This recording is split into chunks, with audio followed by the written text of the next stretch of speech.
uma realização do Departamento de Comunicação Social, com o apoio do Departamento de Sociologia e do Núcleo de Rádio e TV Universitárias. Parceria com o Marco Zero Conteúdo, Centro das Mulheres do Cabo, SOS Corpo, Centro Sabiá, Terral Coletivo de Comunicação, Centro de Cultura Luiz Freire. Esse programa fica disponível em nossa página do Facebook e no canal do YouTube. Acompanhe as nossas redes sociais, porque nós também divulgamos por lá muita informação que você não vê por aí. A música tema deste programa foi composta pela banda Diablo Motor. Programa Fora da Curva. A gente fala o que a maioria cala. 12 horas. ZYI 775, AM 820 kHz. Rádio Universitária Paulo Freire, a rádio pública da UFPE. A Rádio Paulo Freire inicia a emissão direto dos estúdios no campus da UFPE. Participe pelas redes sociais e diga de onde você ouve a rádio. Procure por Rádio Universitária Paulo Freire no Instagram, Twitter ou Facebook e interaja com a gente. De segunda a sexta ao meio-dia, a Rádio Paulo Freire transmite em caráter experimental. Toda segunda tem Descomplicadados, caderno de cinema e roda de conversa. Terça tem Cuscuz com Quê e sessão Kids. Quarta, entrevista e seleção musical em clima junino. Quinta, Amplitude 88 e Codinome Resistência. E sexta, Ecoideia e Na Hora da Sexta. Em julho, estreia a programação com os projetos selecionados em nossa chamada pública. Rádio Paulo Freire, a rádio que fazemos juntos. E hoje estamos recebendo os poetas cordelistas Alan Salles e Marlos Guedes. Muito bem, vocês são oriundos de outras cidades, né, que não são a nossa capital Recife. Como foi essa transição para cá? Vim do Crato para o Recife, a Veneza brasileira, terra que me deu cacife para viver de forma inteira. E tocando no meu pinho, aqui nunca estou sozinho, dedilhando a melodia na cidade sem igual, meu Recife universal, desaguando em poesia. Rádio Paulo Freire, a rádio que fazemos juntos.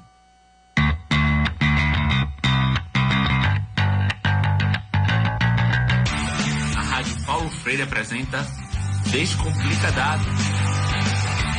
Boa tarde, ouvintes da Rádio Universitária Paulo Freire. Começa agora mais um programa especial da transmissão experimental da rádio que fazemos juntos e juntos. Eu sou Roberto Peixoto, estudante de jornalismo da UFPE, e este é o Descomplicadados, o programa que fala de dados, tecnologia e cultura digital. Hoje nossa conversa vai ser sobre o governo aberto. Você vai descobrir o que é isso, qual a importância da transparência de informações governamentais e como isso afeta nossas vidas.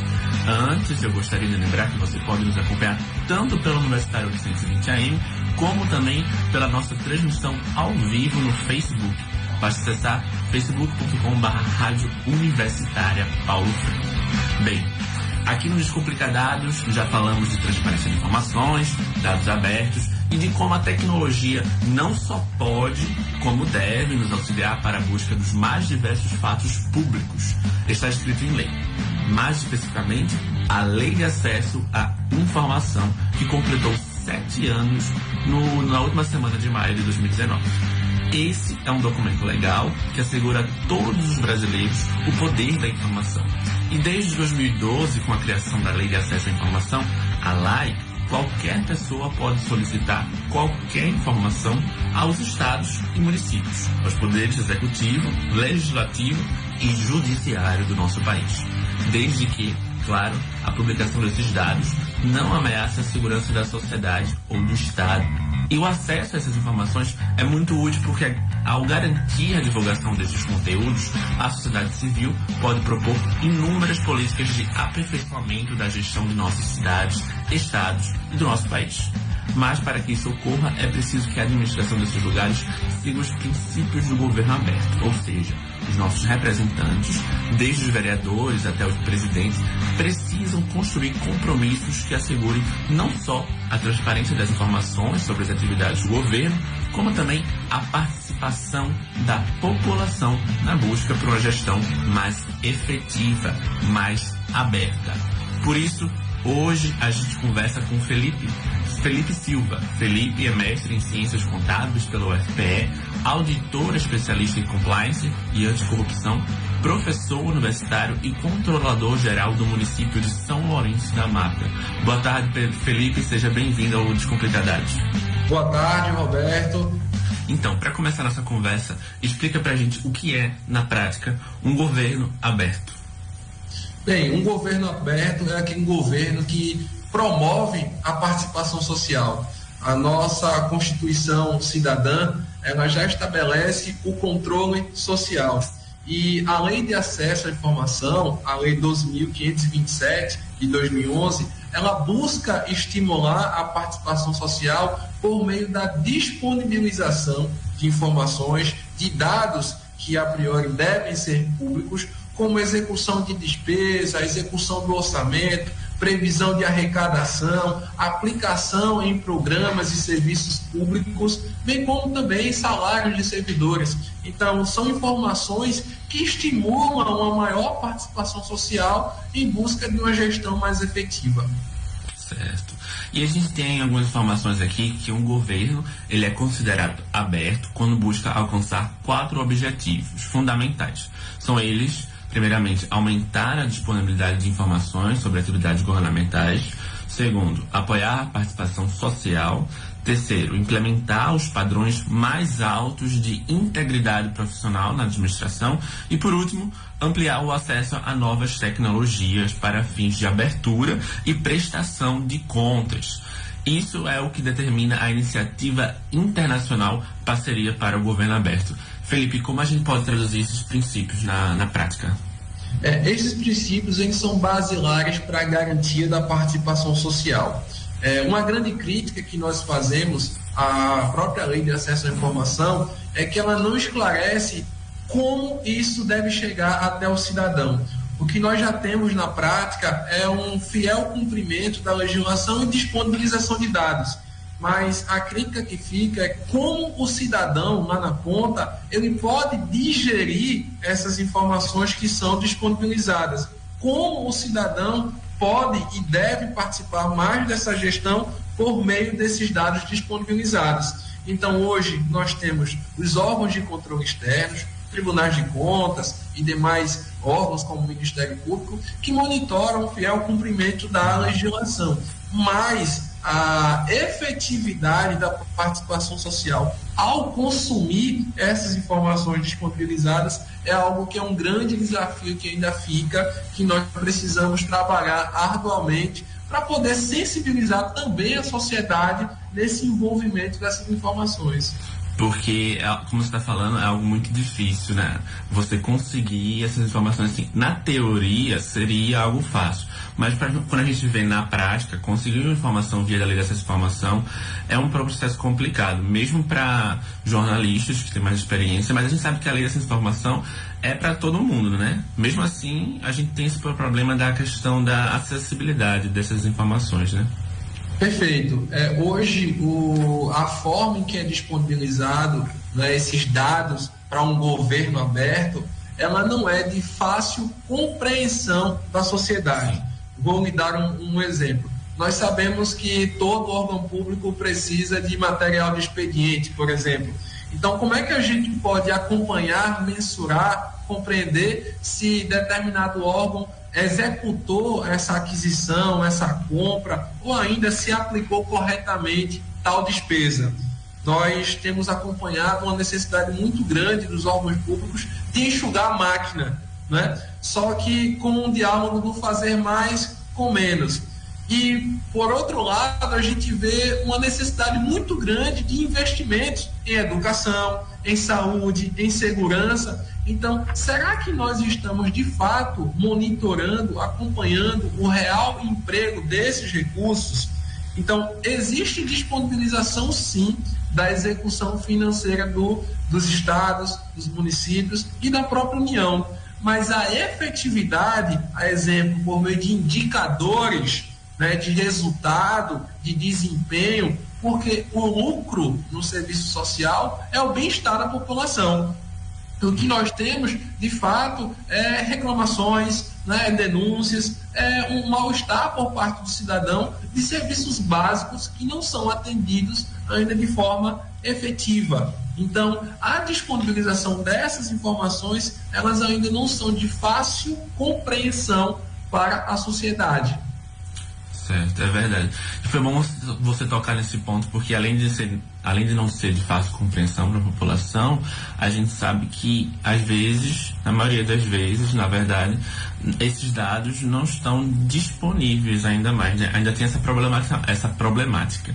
E segundo a Fundação Getúlio Vargas e a Open Knowledge Brasil, 136 bancos de dados de 8 grandes municípios brasileiros, eles apresentam apenas 25% de informações adequadas. O levantamento chamado de Índice de Dados Abertos para as Cidades encontrou 429 problemas para o acesso e a utilização de dados públicos disponíveis nos municípios de São Paulo, Belo Horizonte, Rio de Janeiro, Brasília, Porto Alegre, Uberlândia, Natal e Salvador. Felipe, o que determina se um governo é aberto ou não? E como é que você avalia esses levantamentos? Eu vou responder essa pergunta, Roberto, trazendo um pouco para a nossa realidade aqui de Pernambuco. Ótimo. Em 2015, o Tribunal de Contas do Estado de Pernambuco criou um índice de transparência dos municípios do Estado de Pernambuco. Então, a partir de 2015, o Tribunal de Contas aqui do Estado, ele avalia a disponibilização de dados por meio dos portais de transparência dos municípios e das câmaras municipais. E a realidade dessa disponibilização é muito triste, porque ainda nós temos portais de transparência que sequer existem. Né? A informação que nós temos das análises de 2018... O que deveria ser uma obrigação, segundo a lei. Deveria ser o mínimo, né? E disponibilizar um portal de transparência. A gente não está falando ainda nem se o dado é aberto. Mas sequer alguns municípios e câmaras municipais ainda têm um portal de transparência. Então, é um número pequeno, é um número reduzido, mas sabemos que existem cidadãos que demandam serviços públicos e se eles não têm sequer a oportunidade de acompanhar, monitorar ou ainda sequer identificar um local em que essas informações vão estar postadas, isso já dificulta muito a participação social. Nós temos uma realidade aqui em Pernambuco em que vem melhorando, tá? Isso é uma sinalização positiva, né? Hoje, o Tribunal de Contas, eles avaliam como um aspecto desejado, moderado e insuficiente. E hoje nós temos aproximadamente 100 municípios que estão dentro do aspecto desejado, ou seja, receitas, despesas, processos licitatórios, salários de servidores públicos estão disponíveis. Não é tudo, mas já é um grande passo em que pode vir a ter uma maior participação social. E como a gente constrói essa participação social? Como a gente constrói um governo aberto? Eu acho muito interessante, Roberto, essa pergunta, porque eu tenho difundido muito o conceito de auditor social. O que é o auditor social? É aquele cidadão em que busca ter uma maior participação e em busca de uma gestão pública mais efetiva. É aquele cidadão em que participa dos observatórios sociais, observatórios esses, essas entidades sem finalidades de lucro, em que buscam acompanhar a realização de processos licitatórios. Recentemente, eu acredito que os ouvintes também puderam acompanhar, nós tivemos uma licitação de lagosta para o Supremo Tribunal Federal. Então, será que de fato a gente está precisando de aquisições como essas, onde existe um contraponto, um contingenciamento de gastos na educação, na ordem de 30%?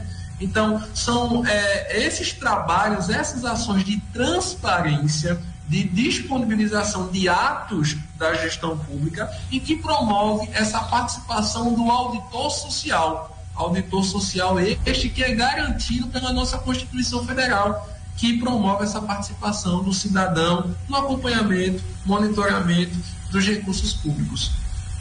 Certo.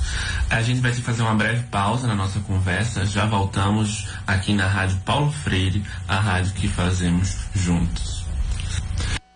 ZYI 775, Rádio Universitária Paulo Freire AM 820 kHz, a rádio pública da UFPE. Vamos ouvir Eliette Santiago, coordenadora da Cátedra Paulo Freire, que fala de sua relação com o patrono da educação no Brasil e sobre o pensamento freiriano. Eu fui aluna do professor Paulo Freire na PUC São Paulo nos anos de 1980, quando fiz o mestrado na PUC São Paulo. Fui sua orientanda, né? E dessa relação foi ampliada, cresceu, né? E nós nos tornamos amigos, tá? Aliás, ele que me nomeou amiga. Paulo Freire é um pensador, né? Um pedagogo que ofereceu princípios fundantes de uma educação libertadora. Paulo Freire tem uma perspectiva relacional entre sujeitos e do sujeito com seu contexto. Portanto, o princípio freiriano básico nos leva a fazer leitura e leituras da realidade de forma permanente, através de diferentes ângulos, de diferentes instrumentos, diferentes meios, de modo que possa compreender essa realidade na sua dinâmica, né? Compreendendo-a, poder então tomar a posição face à realidade e fazer a intervenção. Eu diria que a contribuição para a gente hoje, né, é tomar Paulo Freire como uma possibilidade de leitura da realidade. Rádio Paulo Freire, a rádio que fazemos juntos.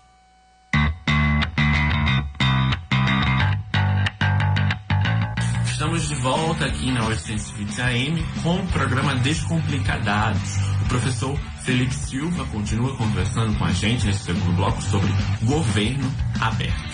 Lembrando que você pode acompanhar o Descomplicadados através das nossas redes sociais. É só acessar @Rádio Paulo Freire no Instagram e @Paulo Freire UFPE no Twitter. No Facebook é só procurar por Rádio Universitária Paulo Freire. Bem, o movimento de abertura de dados e implantação do conceito aberto tem sido referência em países como Estados Unidos, Austrália, Nova Zelândia e alguns países da Europa, que vêm tornando seus dados acessíveis ao público mediante dessa publicação. No Brasil, a discussão sobre direito e acesso à informação também não é recente. A Constituição Federal, em seu artigo 5º, prevê que todos têm direito a receber dos órgãos públicos informações de seu interesse particular ou de interesse coletivo geral.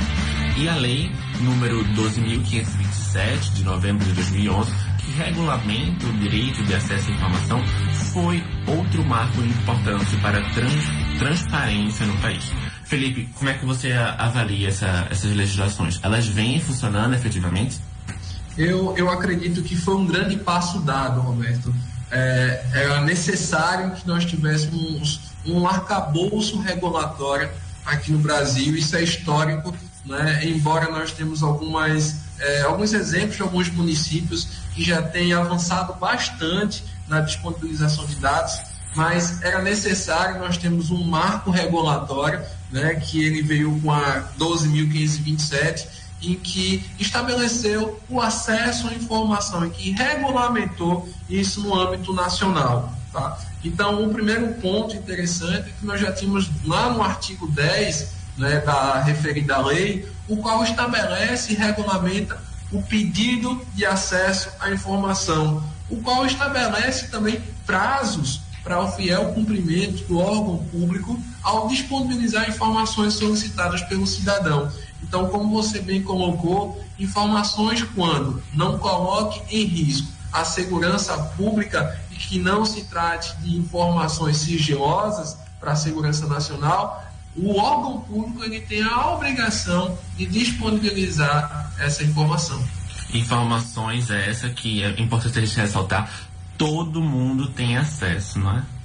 Perfeito. Hoje, os portais de transparência, eles já possuem abas específicas, links específicos, em que buscam deixar de maneira mais simples possível, de forma mais objetiva, a execução da despesa, procedimentos licitatórios, servidores públicos, auditorias que venham ser realizadas por órgão do controle interno ou externo, que facilita, né, um monitoramento do cidadão na execução dos recursos públicos. E para o ouvinte que está escutando a gente, por que ele precisa ou porque ele gostaria de ter acesso a informações? Qual a importância disso? A importância é exercer o seu papel de cidadão.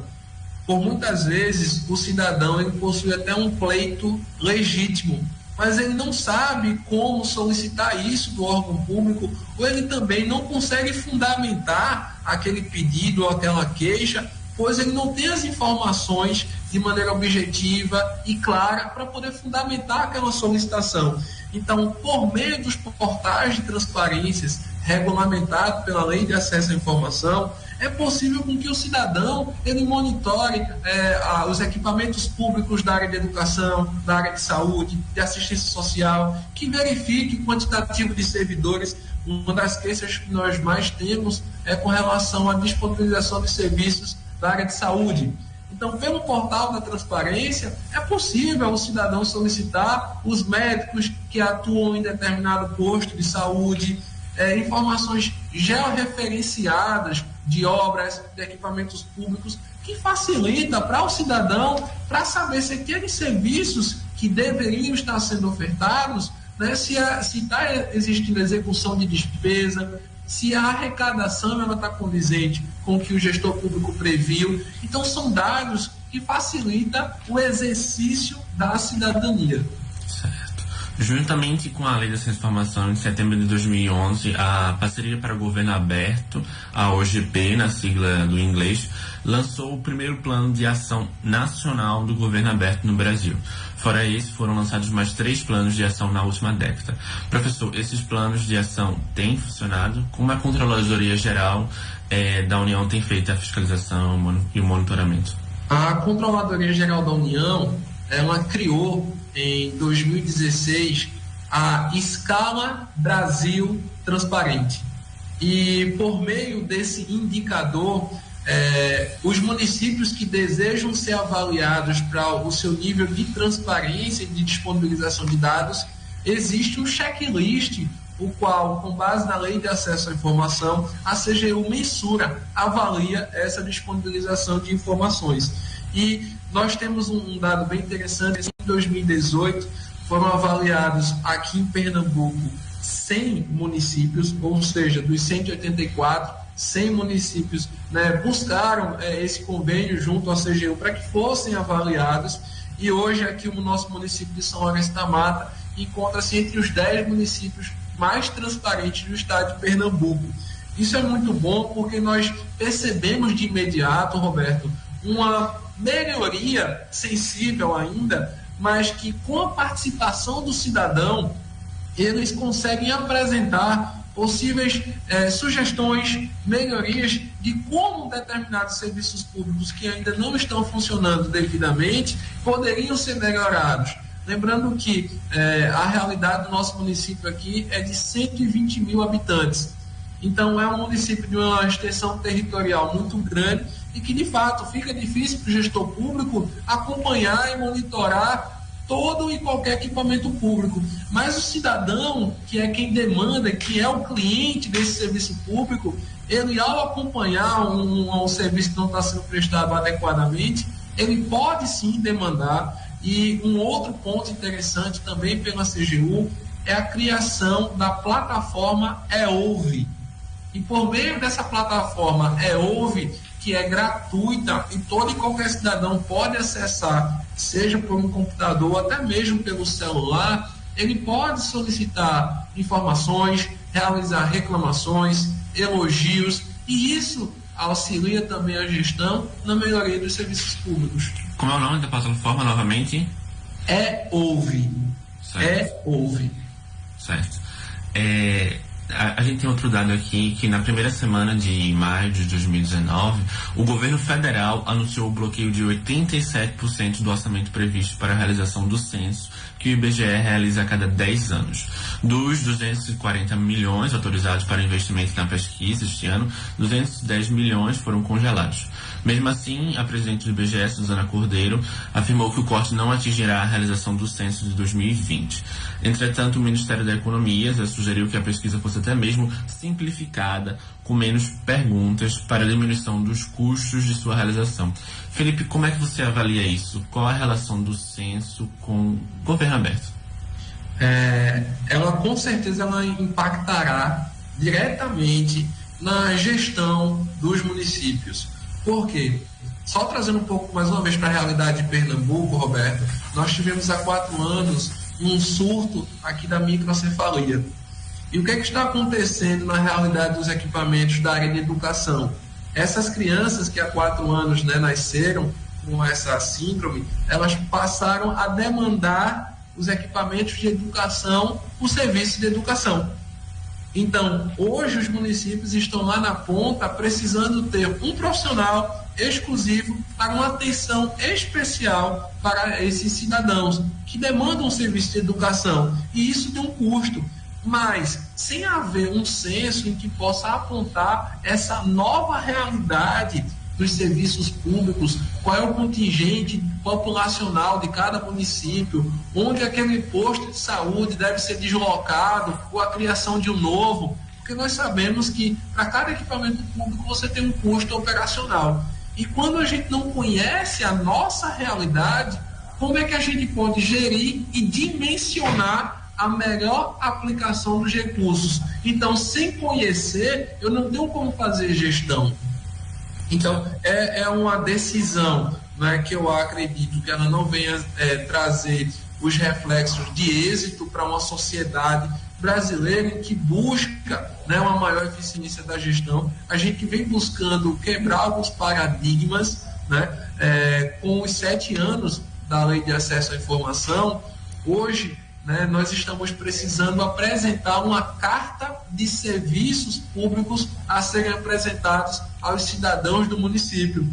E isso é mais um compromisso que faz com que os dados, que o governo se torne cada vez mais aberto. Até porque nós vivemos numa gestão democrática e a gestão é feita pelos cidadãos. Então, se a gente não consegue ter essa participação efetiva, né, e sem conhecer a realidade por meio de um censo, né, como o IBGE tem feito, isso dificulta uma gestão efetiva. E um processo como o censo, né, que estimula a participação da população para construir um governo aberto, né? É verdade. Nós temos uma realidade, por exemplo, de índice de desenvolvimento humano, de taxas de natalidade. Hoje, né, nós já temos uma realidade. As famílias não pretendem ter mais a quantidade de filhos do que há 10, 15, 20 anos atrás. E sem conhecer essa realidade, como é que eu vou me planejar melhor? Como é que eu vou dimensionar melhor os serviços públicos? Infelizmente, já está chegando no final do programa, mas para a gente finalizar, eu queria que o senhor comentasse, que o senhor dissesse para o ouvinte que está escutando a gente, como é que ele pode cobrar um governo mais aberto. O cidadão que está nos ouvindo por meio da rádio universitária, ele pode, né, e deve poder acompanhar melhor os portais de transparência. E caso alguma informação que ele venha necessitar não esteja disponível, ele deve fazer uma solicitação de informação pelo ESIC, tá? ESIC, SIC, ou ainda pelo portal da ouvidoria. Todos os municípios, eles devem ter uma ouvidoria municipal. O governo do estado de Pernambuco também tem a ouvidoria, que é o canal de comunicação do órgão público com o cidadão. Então, esses mecanismos, eles devem ser um instrumento de trabalho do cidadão em que busca uma informação, um dado aberto, ou ainda uma reclamação ou um elogio sobre um serviço prestado. Por meio do exercício e da utilização desses instrumentos que a gente busca ter um governo mais aberto, é por meio desse exercício que a gente busca ter um serviço público mais efetivo. Certo. E o nosso programa já está chegando ao fim, por isso eu gostaria de agradecer muitíssimo a presença de Felipe Silva. Felipe é mestre em Ciências Contábeis pelo UFPE, auditor, especialista em compliance e anticorrupção, professor universitário e controlador-geral do município de São Lourenço da Mata. Felipe, muito obrigado por ter aceito nosso convite. Muito obrigado, Roberto. É uma satisfação poder participar de um programa tão especial e de uma relevância tão grande sobre o tema e me colocar em plena disposição para novos debates, novas conversas, e eu tenho uma grande satisfação de poder participar. A gente também. Essa edição teve a apresentação de Roberto Peixoto e a produção que foi de Hortência Duarte, Aline Mello, Marcelo Detone e Roberto Peixoto.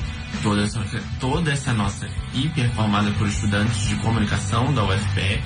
Afinal, a Rádio Paulo Freire é uma rádio escola. Na supervisão, a coordenadora operacional aqui da Rádio Catarina Polônia. E a música tema do nosso programa é a faixa Rap Rock, do bsound.com. Boa tarde e até a próxima. ZYI 775, Rádio Universitária Paulo Freire AM, 820 kHz, uma emissora da Universidade Federal de Pernambuco. Uma das coisas que o cordel tem muito é o cordel do seu tempo. Segundo Charles de Baudelaire, se eu não me engano, ou homem de seu tempo, ou ele é de tempo algum. Diz assim: bilionários do mundo solidários para salvar a Catedral de Notre Dame, mas a fome de tantos é infame, nem aí o governo dos corsários. O governo francês de tames vários, decadente império seu então, que na África mantém exploração, quer manter isso aí por seu celeiro.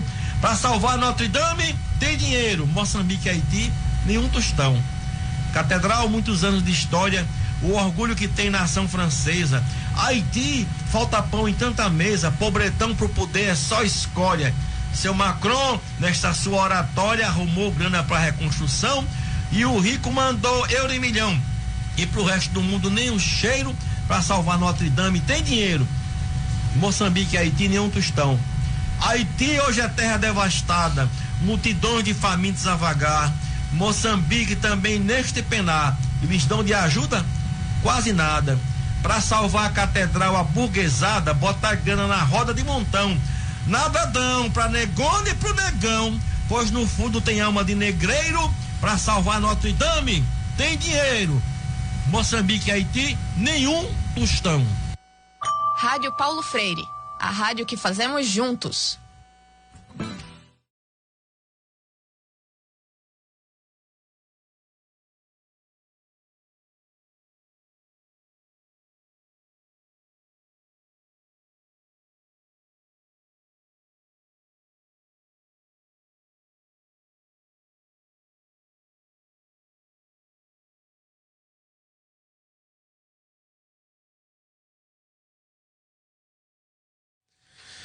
Olá a todos e todas que sintonizam agora na Rádio Universitária Paulo Freire, 820 AM. Eu sou João Lucas, aluno do curso de Rádio, TV e Internet da UFPE, e você está ouvindo a programação experimental da Rádio Universitária Paulo Freire. Está começando agora o Caderno do Cinema, o programa que a gente fala um pouco sobre o circuito de cinema alternativo daqui do Recife. E aí, pessoal, eu sou Beatriz, também estudante de Rádio, TV e Internet aqui na UFPE, e nesse programa a gente fala sobre a programação para essa semana do cinema mais clássico aqui do Recife. A gente fala sobre o cinema São Luís, lá no centro da cidade. É um cinema histórico que tem programação muito diferente dos cinemas que a gente vê nos shoppings. Pois é, Bia, o grande diferencial desses cinemas é que eles resgatam uma coisa que os shoppings foram fazendo sumir. É o que chamamos de cinema de rua, aqueles cinemas que não estão em shoppings ou galerias, que eu acho que, além de tudo, é uma experiência diferente e bem massa, né? Além disso, esses cinemas são bem mais baratos do que os cinemas de shopping e tal.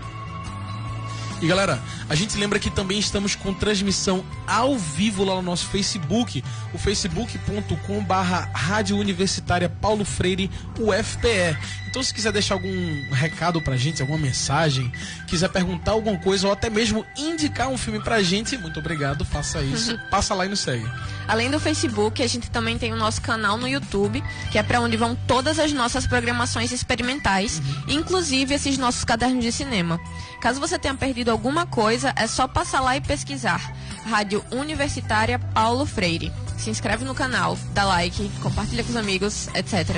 Isso aí. E olha só, como em todo caderno de cinema a gente traz uma notícia sobre o mundo do cinema, esse programa não poderia ser diferente. Hoje a gente traz uma indicação de cineclube aqui do Recife, que essa semana abre uma sessão gratuita para divulgar filmes muito importantes. Eu tô falando do Cine Engenho do Meio, que traz essa semana os filmes Quem Matou Eloá e Travessia. Quem Matou Eloá é uma análise crítica muito bem bolada sobre a espetacularização da violência e a forma que a televisão trata e aborda os casos de violência contra a mulher, fazendo uma ponte com o fato do Brasil ser o 5º lugar no ranking de países que mais matam mulheres. É bem pesado. Enquanto isso, né? Travessia de Rosa Berardo narra o cotidiano dos sertanejos que tem um mar na porta de casa. Pois é, no meio da caatinga paraibana. E olha só, depois dos curtas vai rolar também o debate sobre o que foi assistido.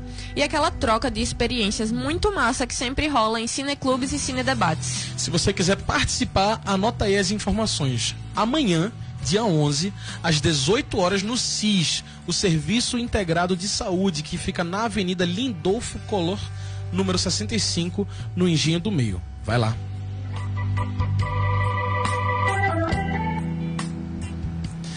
Mas agora já estamos de volta para falar sobre a programação do Cinema São Luís, que essa semana está especialíssima. O Cinema São Luís é o grande cinema cultural e histórico aqui do Recife, um dos últimos sobreviventes do cinema de rua que temos no Brasil. No Brasil todo, viu? Pois é.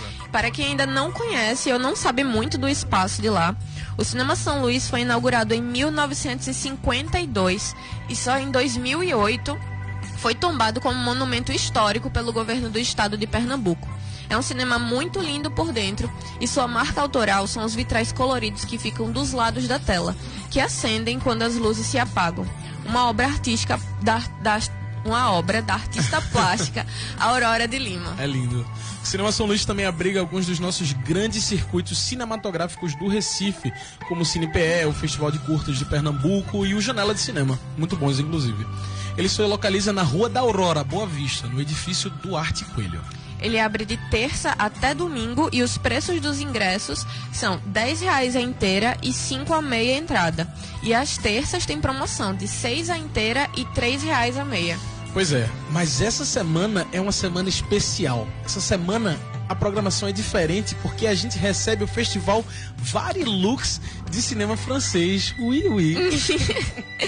Na verdade, o festival já começou e ele vai do dia 6 até o dia 19 de junho. É uma maratona de filmes franceses em todo o país que traz a narrativa, histórias e experiências diferentes das que já estamos acostumados a ver. Pois é, como a gente sempre diz aqui no Caderno de Cinema, é uma oportunidade de conhecer uma outra cultura através do cinema. E é por isso que, para abrir essa semana do festival Varilux de cinema francês lá no São Luís, a gente fala sobre o filme Boas Intenções, a comédia dramática de Guy Legrand. Bora ouvir um pedacinho do trailer? Mes élèves, je leur avais rien. Ça fait des mois que je leur dis de se battre. Essayez de comprendre. Je t'inquiète plus pour eux que pour nous. Évidemment que je m'inquiète pas pour vous, vous manquez de rien. On manque un peu d'une mère quand même. Arrêtez les gauchos là, de croire que tout le monde est pareil. Des fois il y a des gens, ils sont trop cons pour rien y faire. J'ai l'impression que je suis en train de perdre le plus important. Et c'est quoi le plus important? Au début, t'étais très heureux quand on partait à l'autre bout du monde, donner des sacs de bouffe. Et vous, Isabelle, qu'est-ce que vous préférez? La reconnaissance ou l'amour? C'est extraordinaire. Merci. Extraordinaire. Comme ça. Rádio Paulo Freire, a rádio que fazemos juntos. Você acabou de ouvir um pedaço do trailer do filme Boas Intenções. E se quiser assistir completo e com legendas, passa lá no nosso Facebook que estamos com a live ao vivo. Oh, yes. E estamos deixando também os links por lá de todos os trailers dos filmes que estamos falando aqui no programa. Segue a gente, procura por Rádio Universitária Paulo Freire UFPE. E Boas Intenções conta a história de Isabelle, uma mulher que sempre está envolvida em trabalhos humanitários, é professora de francês para imigrantes e vive uma vida muito corrida em função do que faz. Por conta disso, ela acaba dedicando muito tempo ao trabalho e pouquíssimo tempo para sua casa, sua família. O filme traz uma discussão sobre o que realmente vale a pena para ela, para as pessoas ao redor dela e o que realmente motiva Isabelle a fazer o que ela faz. Eu tava comentando com o Joey sobre o trailer desse filme antes da gente começar aqui. E eu não pude deixar de pensar nas nossas professoras aqui da rádio, porque Eu acho que é uma tentativa de abraçar o mundo inteiro com os seus pequenos braços. E assim, o mundo é muito grande, a gente não pode mudar tudo que a gente vê de errado, né? É muito interessante porque esse filme traz essa discussão, né? No mundo de hoje, a gente tá tudo corrido. Não, tudo tem que correr, velho. Hoje tá errado se não tiver correndo. E aí, a gente acaba abrindo uma discussão muito grande em relação a isso, tá ligado? Pois é. Eu fico pensando também muito na minha mãe, que às vezes os professores... acho que os professores são os profissionais que mais fazem isso. Eles trazem muito do trabalho, da vida no trabalho pra casa. Velho. A minha mãe até falou uma vez que ela queria adotar um aluno dela, tipo assim. Velho, não. Porque, sabe? Acho que é preciso muita calma e não sei, velho. Mas porque se você se deixar, se você permitir, você acaba sendo consumido pelo seu trabalho. Eu sinceramente, assim, me reconheci muito no filme. Não queria, mas é uma comédia, né? Eu acho que é interessante esse tipo de eu acho que a comédia é o melhor jeito de fazer a gente pensar nesse sentido, assim, de refletir sobre a nossa vida de um jeito mais leve do que a gente ficar chorando sobre isso, né? É verdade. Boas Intenções passa essa semana no São Luís, na segunda-feira, de 1h15 da tarde e na quarta-feira, de 6h15 da noite. Participe. Mas tem mais filme, viu? Essa semana também temos o filme A Revolução em Paris, um drama histórico bem interessante do Pierre Cholet. Se liga no trailer. La révolution doit s'arrêter au moment où tous les Français sont égaux.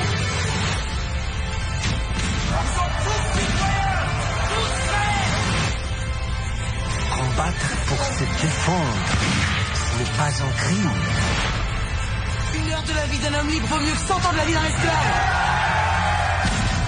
Je prononce un regret. Louis doit mourir. Parce qu'il faut que la patrie vive.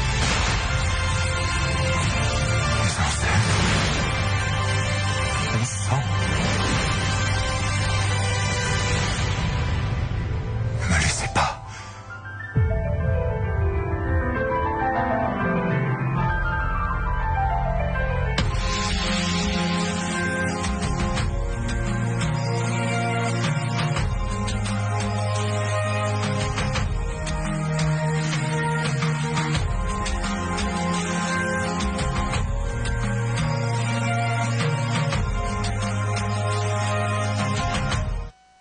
ZYI 775, Rádio Universitária Paulo Freire, AM 820 kHz, uma emissora da UFPE.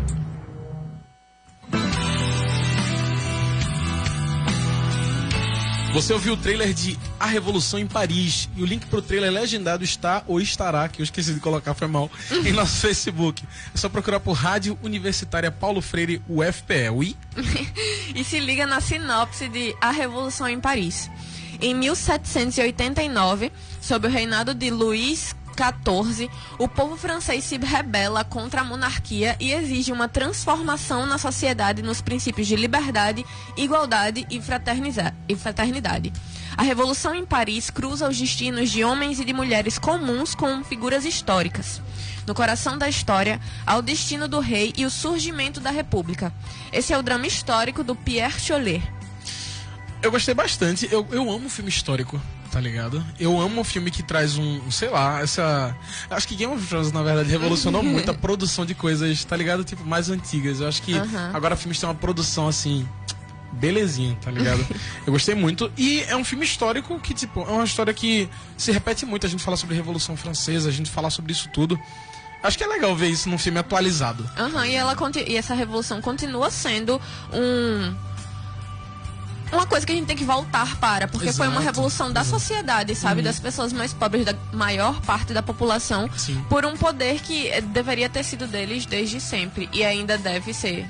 Como a gente está, né? Enfim. Não é nessa situação política que estamos agora. Grande abraço. Pois é, eu admiro muito os franceses, porque toda vez que tem alguma coisa errada, eles fazem alguma coisa sobre isso. Tipo, pode ser que não seja da melhor forma, tipo, queimando carros ou colocando um monte de terra contaminada na frente do parlamento. Mas pelo menos eles fazem alguma coisa sobre isso, entendeu? É barulho, é algazarra e todo mundo tá junto nisso, sabe? Não é só uma pequena parcela que quer mudar as coisas. Todo mundo é muito consciente do que tá acontecendo. A Revolução em Paris está em cartaz nos seguintes dias, anota aí. Hoje, de 15h15, né? 3 horas e 15 minutos. Quinta, de 2 horas. E sábado, de 8 horas. Seguindo a programação, temos o filme Cyrano de Bergerac. a sessão clássica do festival e comédia dramática de Jean-Paul Rappeneau. Vamos ouvir o trailer?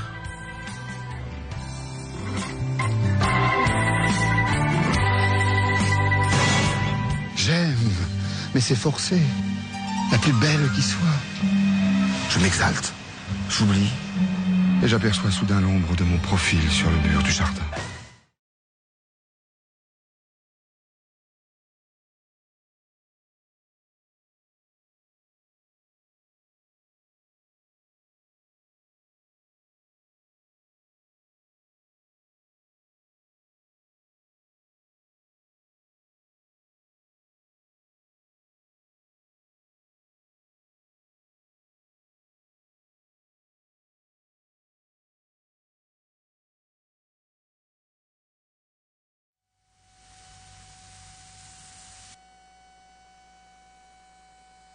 Rádio Paulo Freire, a rádio que fazemos juntos. Já estamos de volta e você ouviu agorinha o trailer de Cyrano Bergerac. O filme em exibição essa semana no especial que está acontecendo nos cinemas aqui de Recife e no Brasil inteiro, que é o Festival Varilux de Cinema Francês. A história desse filme é a seguinte: poeta, sentimental, filosófico e muito emotivo, Cyrano é apaixonado pela bela Roxane, mas não fala para ela por vergonha da sua nareba, do seu nariz gigante. Ao invés disso, ele escreve cartas de amor para Christian, que vai entregar essas cartas no seu lugar. Tipo, ele tá ajudando um cara a conquistar a mulher que ele ama. O nascimento tá dos Correios. Pois é. Então, assim, a mulher acaba se apaixonando perdidamente pelo autor, mas não sabe que quem tá escrevendo é Cyrano. Ou seja, vai dar treta. É meio triste, né? A pessoa ser tão assim com seu próprio corpo que não consegue nem se... Esse filme, ele é o que? Acho que é 1998, por aí, eu acho. É muito bom, inclusive. Eu já assisti. O filme é de 1998. Essa é a sessão clássica massa. do cinema, do Festival Varilux de Cinema Francês. E é muito massa, tá ligado? Tipo, é um filme bem bobinho. É aquela besterol, tá ligado? Mas é um besterol que mistura um pouco de história, porque é um filme clássico, etc e tal, que é meio medievalesco, digamos assim. Tem aquela preocupação com figurino, com cenários que remetam àquela época, exato, né? E tragam verdade, assim, através disso. Eu acho isso muito legal. Exato, é muito bonito. Você traz tanto pro filme quando você faz isso, tá ligado? Eu acho ele muito legal. Cyrano de Bergerac passa hoje, de 5h35 da tarde, e domingo, de 3h15. E seguindo a programação, a gente fala sobre a comédia de Rémi Besançon, Mistério de Henri Pic. Vamos ouvir um pedacinho do trailer?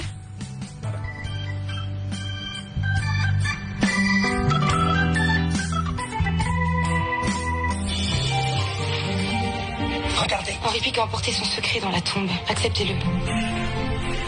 Vous allez arrêter d'emmerder ma fille. Ah, vous allez quand même pas nous menacer avec votre binette. Non, ça c'est me faire faute. J'ai presque tout perdu avec ce bouquin. Vous êtes en train de bouleverser nos vies. C'est ce livre qui bouleverse nos vies, non? Pensez pas, Joséphine? Vous savez où il habite? Ah oui. Eh ben alors, il habite où? Il habite la dernière maison à la pointe de... Où? Infirmière? Il y a un problème là. ZYI 775, Rádio Universitária Paulo Freire, AM 820 kHz, uma emissora da Universidade Federal de Pernambuco. Você acabou de ouvir o trailer de O Mistério de Henri Pic, a comédia que passa essa semana no Cinema São Luís, no Festival de Cinema Varilux, com filmes franceses. Para sacar o trailer legendado, procura pela Rádio Universitária Paulo Freire no Facebook. E O Mistério de Henri Pic conta a seguinte história. Em uma biblioteca no coração da Bretanha, uma jovem editora descobre uns escritos bem incríveis que imediatamente decide publicar. O romance se torna um best-seller, tipo um vencedor de vendas, assim. Mas seu autor, Henri Pic, um bretão pisaiolo, que faz pizza, né? Que morreu 2 anos antes, nunca teria escrito nada além de suas listas de compras, segundo a viúva dele. Convencida de que se trata de uma grande fraude, um famoso crítico literário decide liderar uma investigação para descobrir o fundo dessa possível farsa. Pois é, esse filme, eu achei essa história bem bobinha, mas tipo, mais uma vez, uma comédia, tá ligado? Aquela comédia bracinho, aquela comédia, me diverti, tá ligado? Eu me lembrei até de um filme que aquele cara que fez o filme com a Lady Gaga fez. Eu não vou lembrar o nome. Enfim, o Bradley Cooper, que ele fez e ele roubava um livro que ele encontrou, acho que era da Primeira Guerra, dentro de uma bolsa que ele comprou num brechó. Meu Deus. E aí vira um best-seller também, só que é um filme de drama, assim. Eu acho que é como se a gente visse dois lados de um roubo de escritura, sabe? Essa acho aqui legal. É mais cômicozinho. Pois é. O Mistério de Henry Pick passa hoje de 8h10 e sábado de 18 horas. Agora, as comédias à parte, né? Essa semana também tem suspense, com o filme de Sébastien Magnier, no filme O Professor Substituto. Se liga no trailer.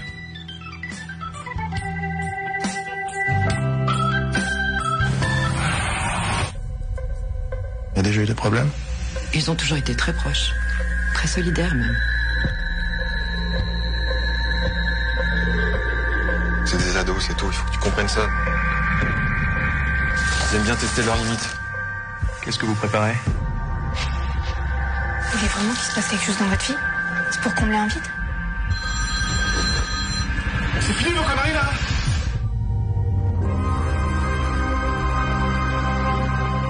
Pourquoi vous faites ça? Vous voulez pas voir la vérité en face? Vous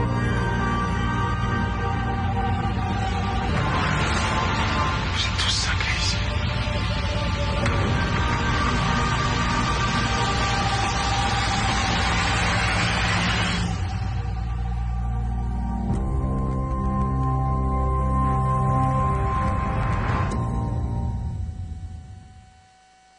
Rádio Paulo Freire, a rádio que fazemos juntos.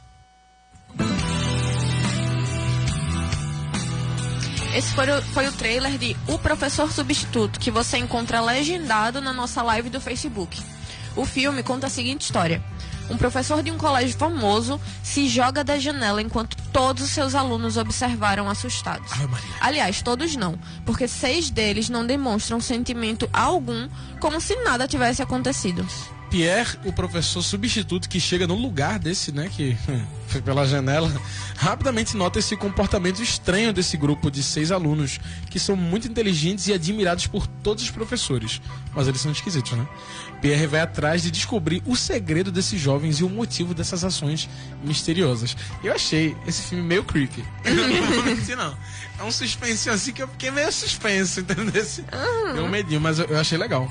Essa coisa de filme, eu amo filme tenso, tá ligado? E o trailer desse filme é muito tenso. Sim, é muito bom, tipo, agora também é meio esquisitinho como esse professor fica stalkeando os alunos, né? Eu sei que professores são muito bem envolvidos, assim, com as histórias pessoais dos alunos e tudo, mas não parece ser muito, assim, uma coisa que um professor comum faria, mas ajudando a narrativa, contando uma história muito massa, eu estou querendo assistir. Também. O Professor Substituto passa essa semana, na quarta, de 2h10. Só tem um horário hoje, que essa semana que triste. E essa semana também tem filme pros pirrainha, viu? Essa semana temos o filme Asterix e o Segredo da Poção Mágica, uma animação bem massa e bem francesa. Vamos ouvir o trailer. Não, aliás, eu acho que esse nem tem trailer. Eita, triste. Mas a história é a seguinte. Asterix e Obelix precisam ajudar o velho druida Panoramix a encontrar um novo guardião para a poção mágica da Gália. Durante a viagem pela região, eles devem impedir que a receita mágica caia em mãos erradas, dando início a uma inesperada aventura. Esse filme aí, eu sinceramente gostei muito, porque, velho, Asterix e Obelix faz parte da minha infância, tá ligado? Não faz da minha, olha. Eu nunca Sério? Não era de assistir Asterix e Obelix. Ainda que minha irmã assistisse muito. Eu assistia muito e eu amava demais, tá ligado? É muito, sei lá, é nostálgico ver hoje em dia esse filme, os filmes de Asterix e Obelix. E eu vi uma crítica dizendo que esse filme, ele, tipo, é a Pixar francesa, tá ligado? Pixar francesa acontecendo. Eu achei ele bem legal. Inclusive, esse passa no São Luís, quinta, de 4h20 e domingo, de 1h10. E, pessoal, infelizmente não dá pra falar sobre todos os filmes do Festival Varilux de Cinema Francês, porque o festival é grande e tem um total de 17 filmes rodando pelas próximas semanas. É por isso que vale demais participar. Para sacar todos os filmes e todos os horários, vamos deixar um link na nossa live que se leva direto ao site deles, o Varilux variluxcinefrancês.com Muito bem. /2019. Tem tudo lá. Vá ao cinema e aproveite essa maravilhosa experiência. Aliás, vá ao cinema sempre, porque é muito bom. Sim. E falando nisso, chegou a hora de ouvirmos as indicações de vocês aqui no Caderno de Cinema. Essa semana a gente recebeu indicação da minha mãe, Mariglene Jatobá, que é professora de educação infantil em uma escola municipal lá em Maceió. Vamos ver o que ela tem para nos indicar?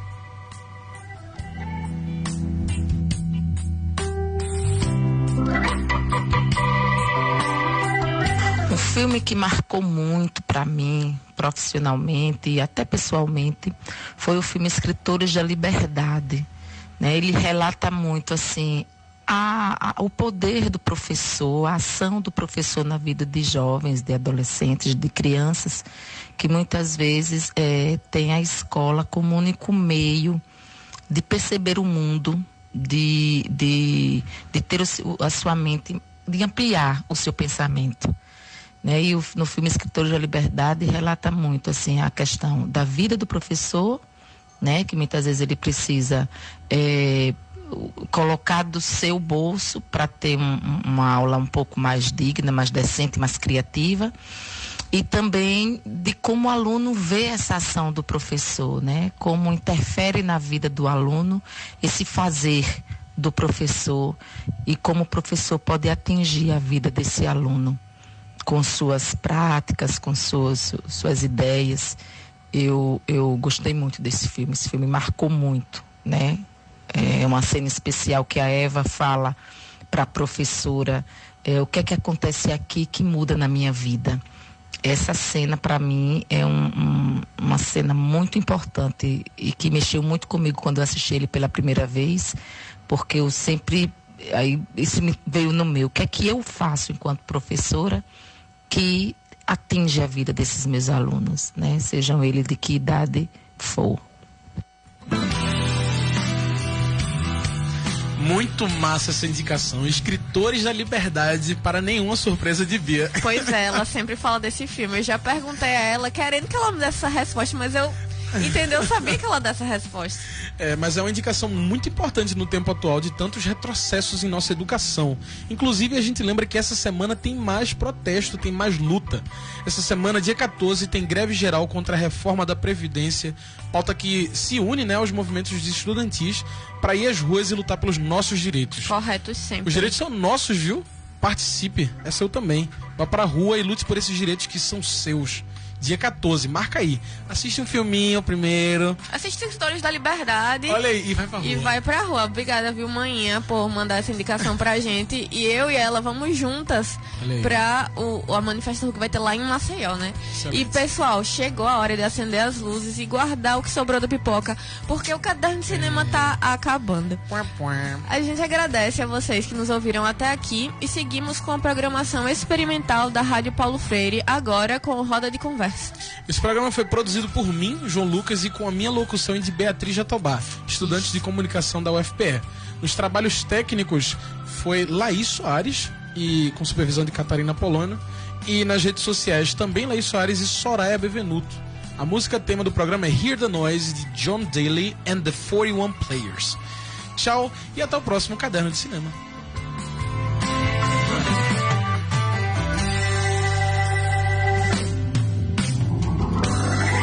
ZYI 775, Rádio Universitária Paulo Freire, AM 820 kHz, uma emissora da Universidade Federal de Pernambuco.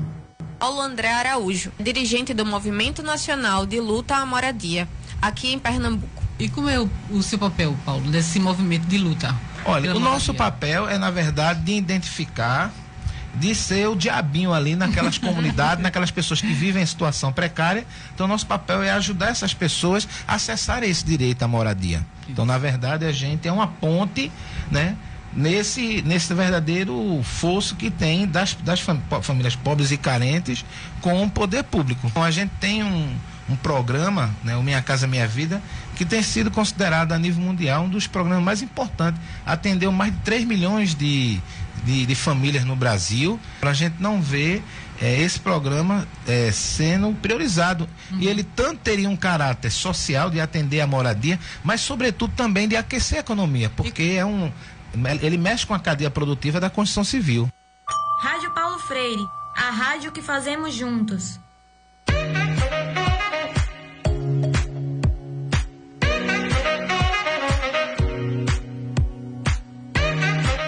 Rádio Paulo Freire apresenta Roda de Conversa.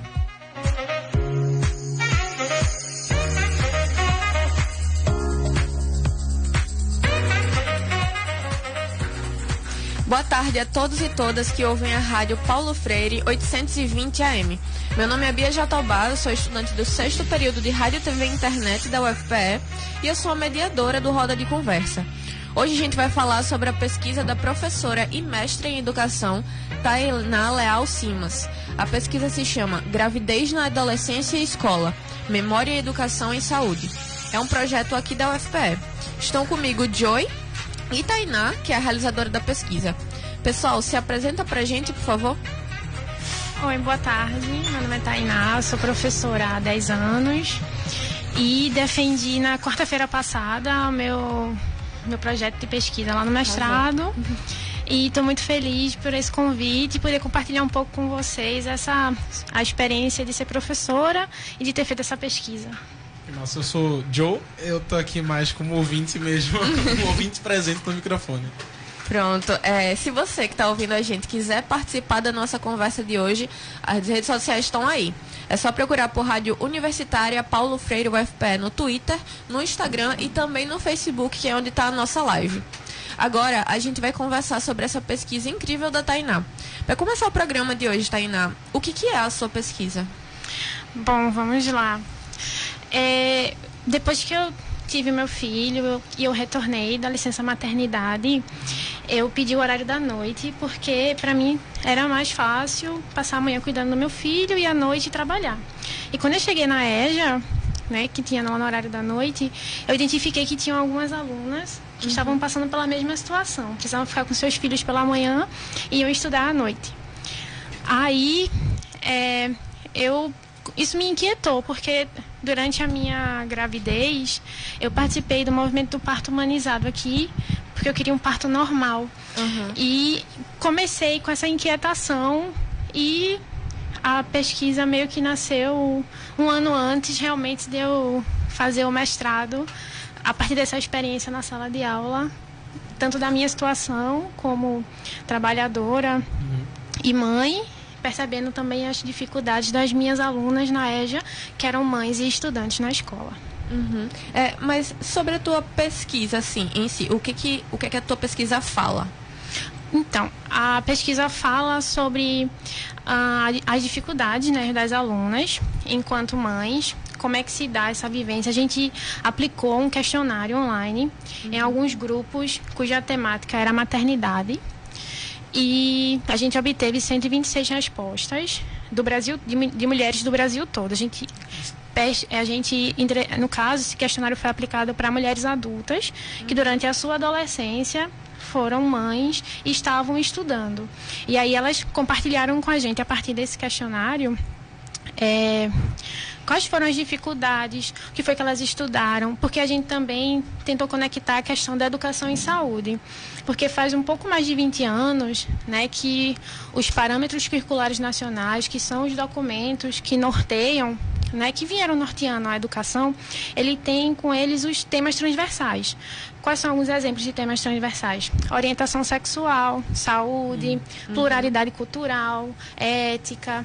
E aí a gente queria também identificar se, primeiro, como foram essas vivências, né, das adolescentes grávidas, né, a partir das memórias dessas mulheres adultas, e como se deu a vivência em saúde, né, educação em saúde. O que foi que elas aprenderam sobre, por exemplo, doenças sexualmente transmissíveis, gravidez, parto, amamentação. Se tiveram aulas, por exemplo, sobre Maria da Penha, sobre violência obstétrica. E aí a pesquisa ela gira em torno disso. Tu tinha me falado, quando eu te pedi umas informações sobre a pesquisa, que essa pesquisa ela foi feita com pesquisa oral também, dessas mulheres, da vivência delas. Por que utilizar isso e o que esse método de pesquisa fala que os números, por exemplo, não falam pra gente? Pronto, a gente utilizou uma parte específica da história oral, que é a história oral temática. Porque a gente já tinha um direcionamento para colocar no questionário, e a gente queria saber exatamente algumas coisas, então já eram perguntas tematizadas, não eram tão amplas. É oral porque, como são depoimentos, embora eles não tenham sido recolhidos de maneira gravada, no questionário que foi aplicado ali no Google Forms, né, que é aquele que você faz as perguntas e recolhe e tal, haviam espaços livres para que as mulheres pudessem falar, depor, né, a partir das suas memórias, o que é que elas tinham vivido. E o que é que a gente identifica? Que a fala dessas mulheres, né, o discurso, as memórias, os relatos, enfim, são muito potentes quando a gente compara, por exemplo, aos dados que a gente tem mais duros, né, numéricos. Por exemplo, com pesquisas como a do Nascer do Brasil, que foi feita pela Abramo, que relata, por exemplo, que 1 em cada 4 mulheres foi vítima de violência obstétrica.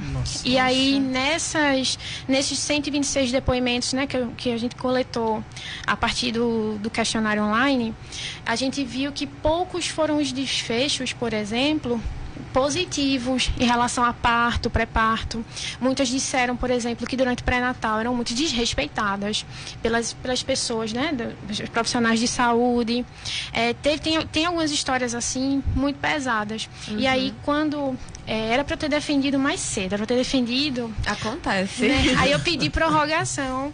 E aí, quando eu fui explicar para a banca, né, na quarta-feira passada, eu disse que eu achei alguns relatos tão pesados, assim, que isso mexeu comigo enquanto pessoa. Porque eu coloquei lá o espaço para elas falarem, né? Mas eu não estava preparada de verdade para ler.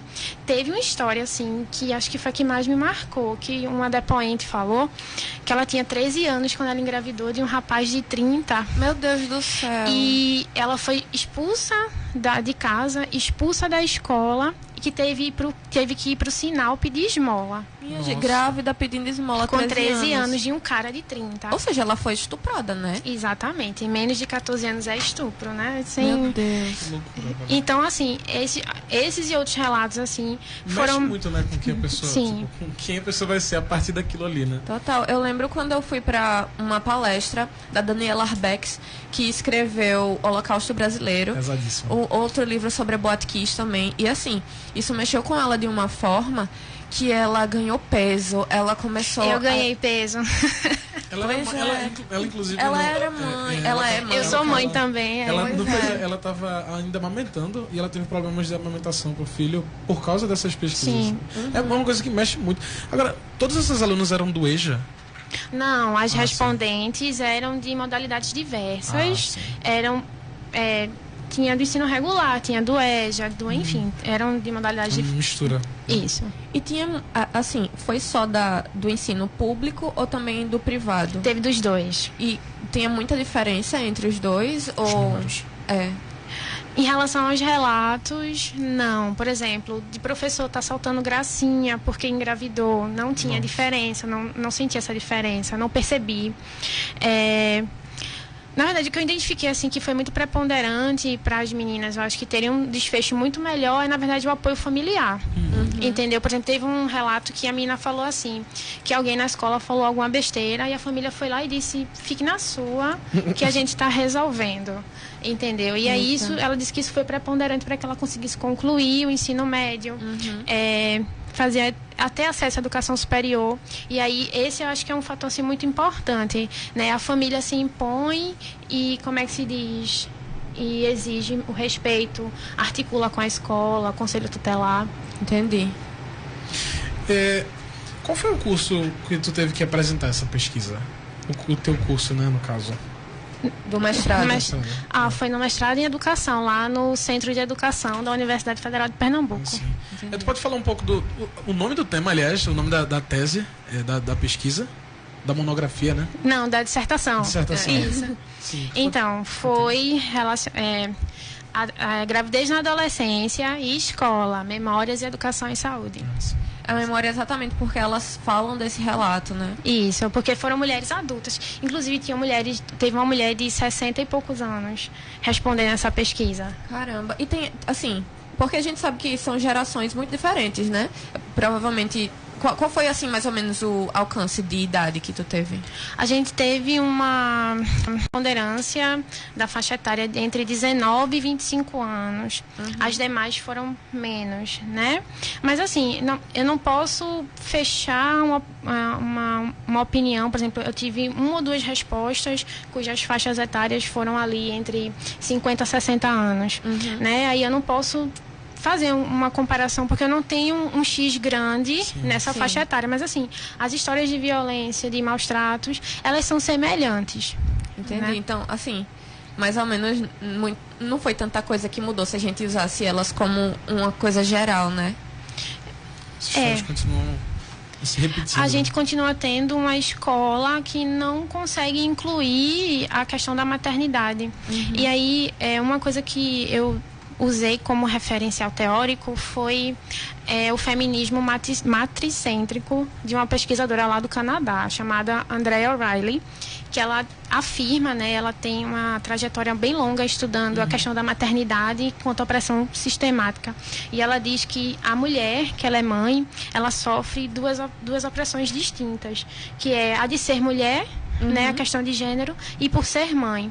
E aí ela dá um exemplo assim simples. Existem outros, né? E eu até indico que depois quem quiser possa pesquisar. Infelizmente tem muita coisa em inglês ainda, não está traduzido, mas já tem pesquisadoras brasileiras usando e traduzindo, o que é massa. Pesquisadoras traduzindo pesquisadoras. Isso. Na minha dissertação mesmo, traduzi tudo. A ABNT não exige que você traduza citações em inglês, mas eu fiz questão de deixar traduzido, porque as próximas que forem usar já não vão ter a barreira do idioma. Aí o que é que ela usa de exemplo? Ela diz que se você comparar uma mulher, né, sei lá, de 30 anos, que não tem filhos, ela está no emprego estável, ganhando um salário bacana. Se você pegar uma mulher com 30 anos e com filho, provavelmente ela vai estar no risco de ser demitida, ou ela vai estar desempregada ou ganhando um salário bem menor. Então, ela faz uma crítica ao feminismo atual e diz que o feminismo deve muito às mães, em todos os sentidos, seja a mãe lésbica, a mãe negra, a mãe jovem, a mãe estrangeira, a mãe, enfim, deve nesse sentido. Até porque são, como você falou, as mais afetadas por esse tipo de coisa, né? Eu queria perguntar para tu, falando dessa questão de gênero, existe algum direcionamento para os jovens, no caso, os pais das crianças, que essas estudantes carregaram e carregam até hoje? Pelo menos na sua pesquisa, o que você viu, assim, enquanto você estava pesquisando? Bom, para poder fazer o referencial teórico, eu fiz o que se chama de uma revisão sistemática. É quando e você tem uma pergunta específica e que você tenta, a partir dessa revisão sistemática, responder, né? Que isso é um hábito que muito pessoal da saúde, da área de saúde, usa para antibiótico, para isso e aquilo outro. Mas aí eu usei na área de humanas. Interdisciplinaridade é tudo. E aí eu queria avaliar nos últimos 10 anos, de 2007 a 2017, como estava a produção, né, de artigos científicos sobre os dois temas, que é educação sexual e educação em saúde na escola. A partir disso, eu identifiquei nessa revisão que excluía dissertações, teses, era só para artigos originais. Identifiquei que existiam alguns trabalhos voltados para os meninos, assim, círculos de educação e cultura voltada para falar sobre a masculinidade, sobre a paternidade, mas que esses não eram maioria, né? Ainda era muito voltado assim para prevenção, para DSTs, para métodos contraceptivos. E uma coisa que eu falo e que se identificou nessa revisão sistemática é o seguinte: educação é um processo muito longo, é uma coisa de múltiplos fatores. E aí a gente tem a questão da contracepção, né? As pessoas não usam camisinha, mas por que elas não usam? Porque elas não sabem que a camisinha existe, elas não sabem que a camisinha pode ser pega de forma gratuita? Sim. Não. A forma da contracepção, ela é uma decisão que ela tem muitos fatores a ser considerado. E aí quando você... Veja, se a gente tem os adultos... às vezes escolhendo errado, né? Mesmo com toda a informação disponível, os jovens e adolescentes não são diferentes, eles ainda estão mais assim precarizados, vulnerabilizados, porque eles são jovens. E ainda estão em formação, né? E aí eu explico, né, um pouco na minha dissertação, que, como é que se diz, não é só ter uma palestra com enfermeiro ou com obstetra na escola não. O processo de educação ele é muito longo, né? Ele não é para finalidade, o processo em si é a finalidade. Porque muitas vezes o discurso que as pessoas tomam para si é como se a gente falou, se eles não usaram ou não se preveniram, aí a culpa é deles. Mas é que nem tá falando, é muito mais longo, é muito mais complexo do que isso, né? Porque ainda tem que se levar em conta as classes sociais. Porque sabe, a sociedade ela é muito estratificada nesse sentido ainda. Então, quando você vê que a discussão para os meninos é ainda menor em relação a isso, a gente fortalece tanto esse tabu, né? Essa coisa que está tão construída há tanto tempo, é tão difícil quebrar. É muita loucura isso. E assim, é uma coisa que vem também da família, porque eu, por exemplo, meus pais não falaram comigo sobre sexualidade, sobre essa questão de, sei lá, DST, de se prevenir e tudo mais. Mas na escola eu tive isso. É claro que eu prestava atenção na aula, só que tem gente que não presta atenção na aula e diz assim, isso é besteira. Então, eu só tenho que aprender pra prova, não é pra vida, sabe? Então, aconteceu isso contigo? Pois, por mim, sim, muito mais por causa do tabu. Porque é muito mais complicado você falar sobre esse tipo de coisa, especialmente quando você é mais novo. Sei lá, eu provavelmente tive esse tipo de aula quando eu tinha 13 anos, 14 anos. Então, primeiro que todo mundo tá muito abestalhado. Aparece um desenho no caderno e fica... então, justamente. Então, já é muito complicado você atingir esse assunto porque fica todo mundo... E aí, fulaninho? Aí, sabe? Mas, em cima disso tudo, você também tem que ficar em silêncio porque você é menino. Não fale sobre isso. Sabe? Tipo, não vamos entrar nesses assuntos. Então é muito complicado você quebrar isso tudo e fazer com que você aprenda alguma coisa. Porque você fica com tanto medo, ou você fica tão com confuso, vergonha, né? ou com vergonha, ou você não quer falar simplesmente nada, vamos ouvir até ele parar. Sabe? É muito complicado. Uma coisa rapidinho que eu queria acrescentar aí, por exemplo, hoje as maiores... Dentro do top 5, assim, de quem pega a sífilis, são as mulheres casadas. Porque elas não querem fazer a contracepção por N motivos, porque confiam nos parceiros, ou porque não acham que no casamento não se precise. E aí a gente precisa pensar, veja, é um fator, por exemplo, de risco você estar casada e fazer sexo desprotegido. Sim. Entende? Então, assim, como é que o adolescente, só tendo acesso a uma informação rápida na escola, uma palestra, vai decidir de maneira coerente, né?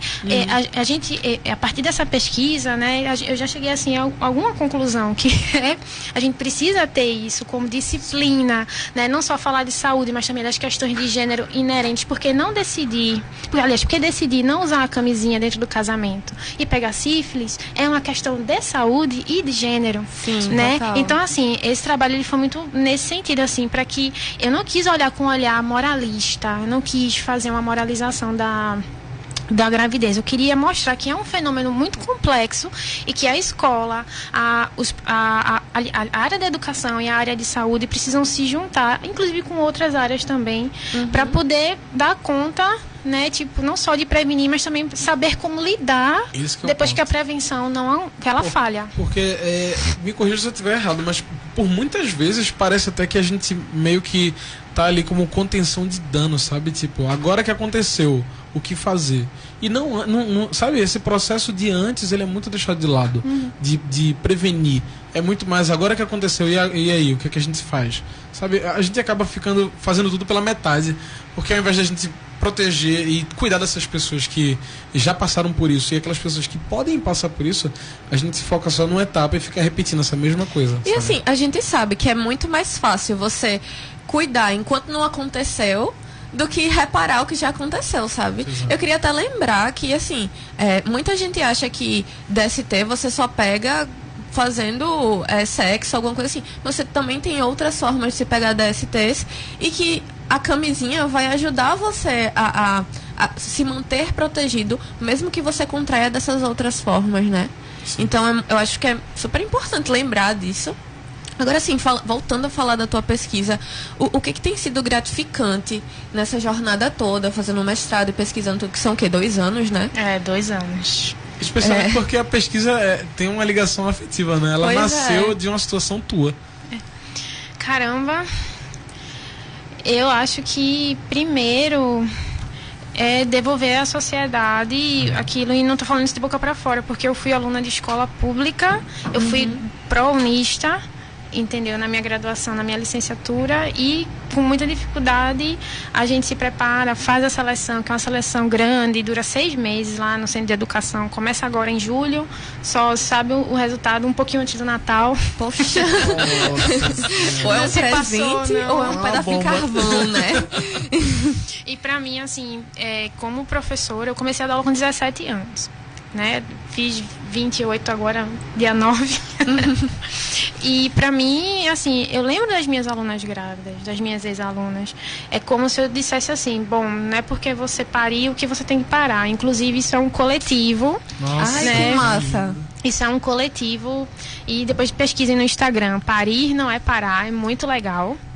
E elas é um coletivo assim de arte, onde as mães se ajudam, tá? É numa universidade também, as meninas são muito feras.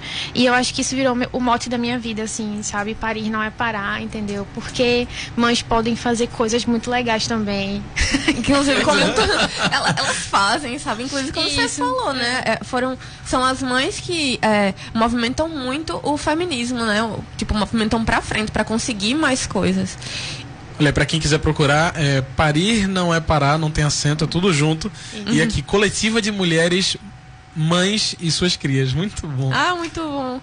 Eu queria perguntar também se tu encontrou alguma dificuldade, tanto pessoal quanto de materiais ou de apoio da universidade para realizar essa pesquisa. Não, eu senti que sempre que eu chegava nos espaços e eu falava dessa pesquisa, na nossa universidade, lá no Centro de Educação, no PPGH também, que eu cursei uma disciplina lá de História, sempre senti que as pessoas recebiam muito bem essa pesquisa, que achavam que ela era, poxa, é muito importante, é muito necessária, continue. Eu senti que, assim, foi um tema que ele foi bem aceito e que as pessoas ficavam, e aí, vai defender quando? Como a gente quer ver? Publica, não sei o quê. Entendeu? Eu fiquei muito feliz, assim, com esse incentivo. Eu achei que foi bacana. E, assim, por que esse... Queria que tu falasse para todo mundo que está ouvindo agora, assim, por que esse projeto é importante para a sociedade? O que esse projeto diz para a gente que a gente devia saber enquanto sociedade, para a gente não deixar que essas meninas e que também que as meninas fiquem assim traumatizadas, né? Porque você lembrar com 60 anos de momentos tão ruins e lembrar vividamente, né, pelos depoimentos, o que isso fala pra gente? Por que o projeto é importante? Primeiro, para a gente pensar numa política pública de formação de professores. Né? A gente precisa pensar que, não só de professores, mas dos trabalhadores da educação no geral. A gente precisa saber lidar com a gravidez na adolescência dentro da sala de aula, dentro da escola. Sim. A gente não pode, veja, se a escola, que é um local privilegiado de fomentar acesso à informação, né, onde você tem biblioteca, onde você tem internet. Muitas vezes o aluno não tem internet em casa, mas tem internet na escola. Sim. Né? Então, assim, a escola é um local privilegiado, minha gente, onde as pessoas têm acesso à informação.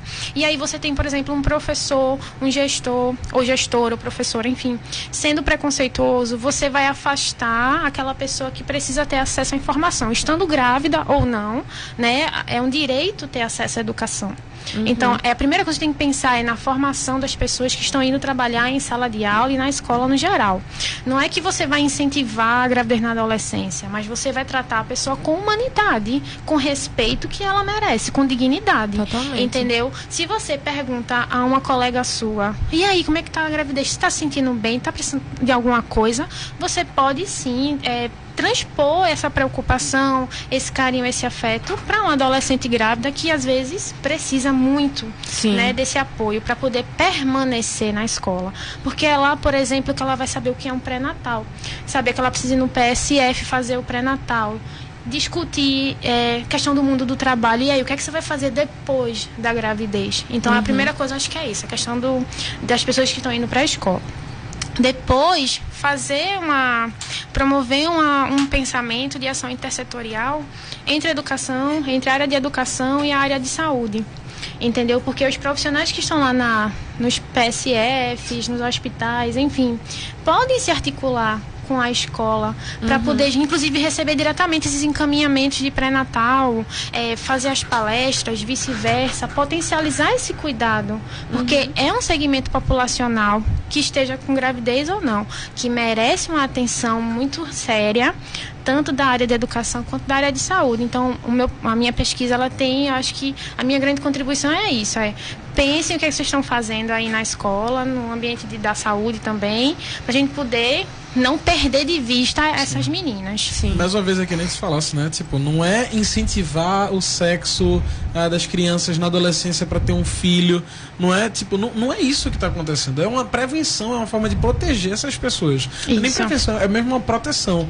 Né? Tipo, mesmo que antes ou depois ou durante. Porque tu falasse uma coisa muito interessante, às vezes parece que é um castigo. Às vezes as pessoas esses jovens como se fosse um castigo. Por isso que acontece tanta violência obstétrica. Por isso que os professores muitos professores, não todos, afastam tanto. Porque, tá vendo? Olha aí, ó. Fez isso porque quer.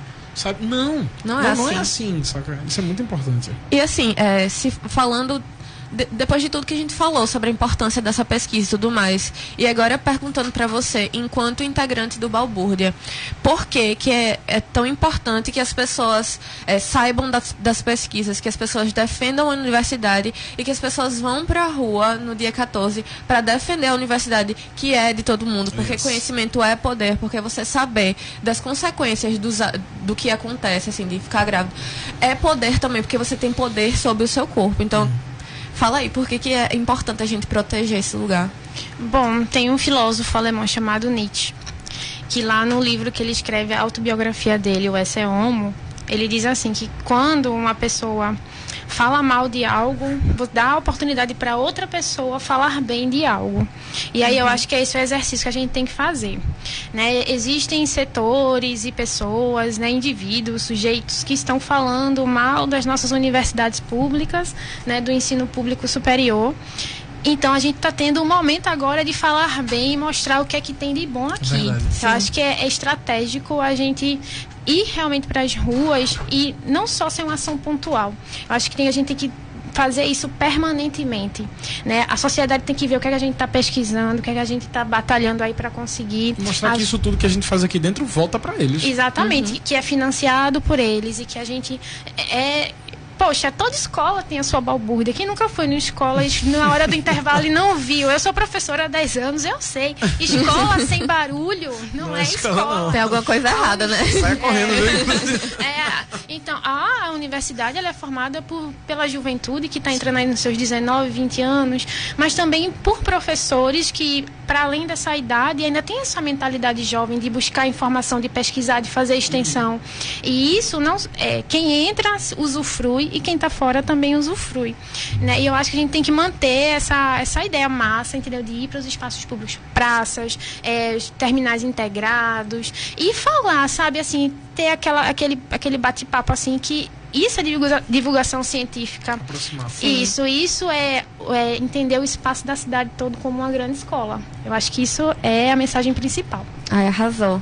Bom, minha gente, infelizmente a gente tem que acabar a conversa de hoje. Mas, enfim, né? Eu, Bia Jatobá, Joy e Tainá conversamos sobre a pesquisa de Tainá, que é sobre as jovens grávidas e a educação e saúde, não é? Se você pegou o programa pela metade, eu só quero ouvir ele de novo, que foi muito bom, gostei muito, obrigada.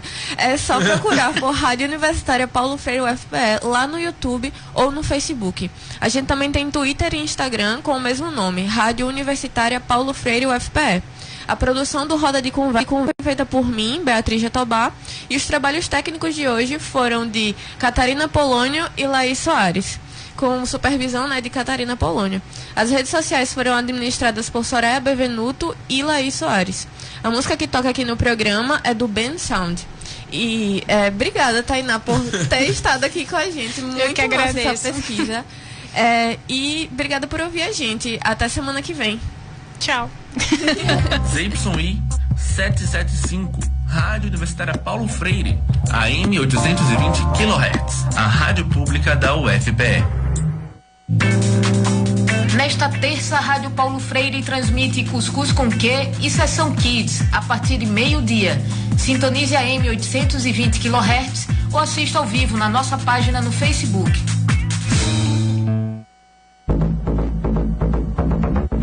Direto dos estúdios no campus da UFPE, a Rádio Paulo Freire encerra sua emissão. Seguimos nas redes sociais. Procure por Rádio Universitária Paulo Freire no Instagram, Twitter ou Facebook e interaja com a gente.